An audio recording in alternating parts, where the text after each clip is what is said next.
আসসালামু আলাইকুম। নেপাল থেকে টানা ৯ দিনের ভ্রমণ শেষ করেই কিন্তু সঙ্গে সঙ্গে চলে যাচ্ছি সিলেট সপরিবারে। কমলাপুর থেকে রাতের ট্রেনে আমরা সিলেটের উদ্দেশ্যে রওনা করি। কোনো রকম প্রিপারেশন ছাড়াই আমরা ১ ঘন্টার ভিতরে চলে যাচ্ছি সিলেট। আগে থেকে কোনো প্রিপারেশন নেওয়া ছিল না, হঠাৎ করেই আমাদের প্ল্যানিং হয় এবং হঠাৎ করেই আমরা রওনা দিই।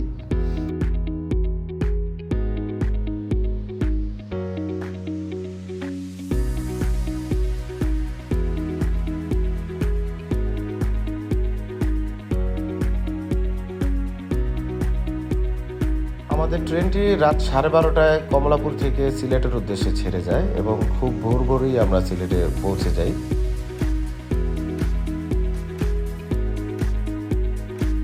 ইতিমধ্যেই আমরা পৌঁছে গিয়েছি সিলেট এবং আমরা হোটেলে যেয়ে যে যার মতো করে ফ্রেশ হয়ে মাজারের উদ্দেশ্যে রওনা করি। আমার মেয়েকে নিয়ে এটাই হচ্ছে সিলেটের প্রথম ভ্রমণ। সর্বপ্রথম আমরা শাহজালাল মাজার জিয়ারত করে চলে যাব শাহপরান মাজারের উদ্দেশ্যে এবং শাহপরান মাজার থেকে আমরা চলে যাব চাশনি পীরের মাজারের উদ্দেশ্যে।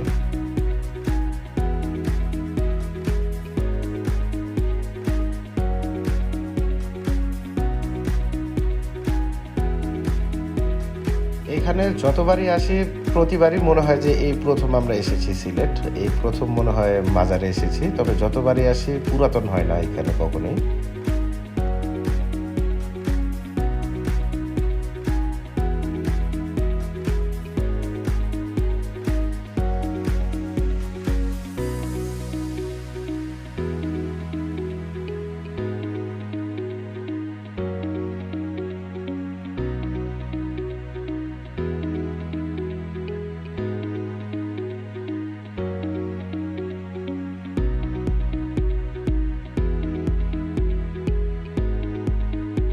মাজার জিয়ারত শেষ করে খানিকটা সময় এদিক সেদিক ঘুরেফেরা করে, যেহেতু আমরা দুপুরের খাওয়া দাওয়া করে চলে যাব শাহপরান মাজারের উদ্দেশ্যে, সেহেতু বেরিয়ে পড়ি খাওয়া দাওয়া করার জন্য।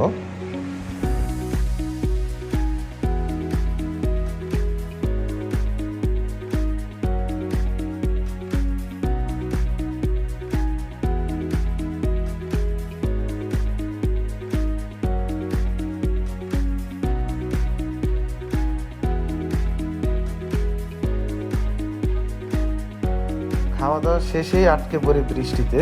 বৃষ্টি থামার অপেক্ষায় আমরা দাঁড়িয়ে আছি হোটেলের বাহিরে। বৃষ্টি শেষ হলে আমরা চলে যাব হযরত শাহপরান মাজারের উদ্দেশ্যে।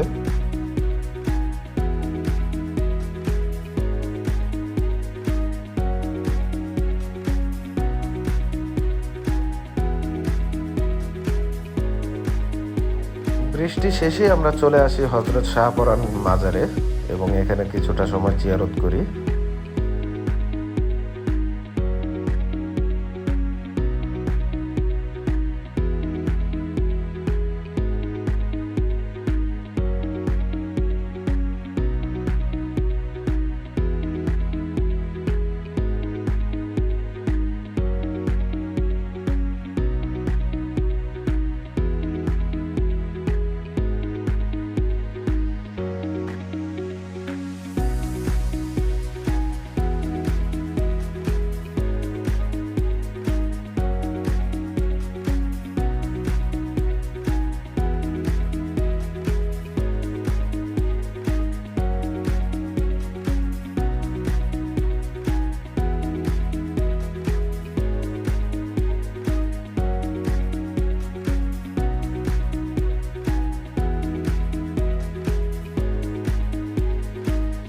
এখানে কিছুটা সময় কাটিয়ে আমরা চলে যাই চাশনি পীরের মাজারের উদ্দেশ্যে।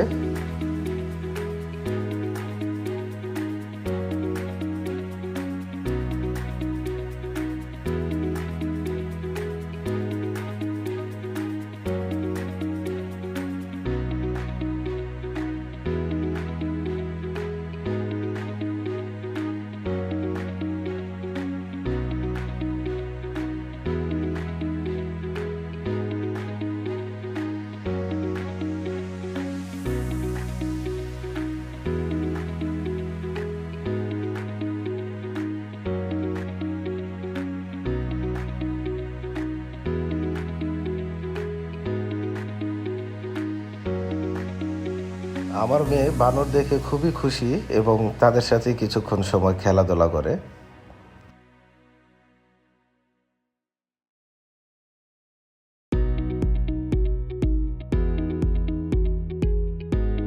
চাষনিপির মাজার জিয়ারত করা শেষে আমরা চলে যাই চা বাগানের উদ্দেশ্যে। যেহেতু আজকে অনেক জার্নি করে এসেছি এবং অনেকটাই দৌড়াদৌড়ি করেছি, সেহেতু আজকে ছোট করে চা বাগান ঘুরবো।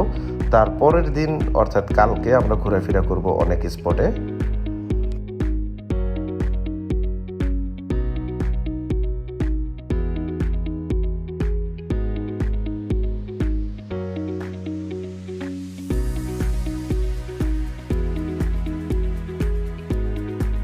সবাই যে যার মতো করে এখানে ছবি ভিডিও করে যে যার মতো করে আনন্দ উপভোগ করছি এবং এখান থেকে ঘোরাঘুরি শেষ করে আমরা চলে যাব হোটেলের উদ্দেশ্যে।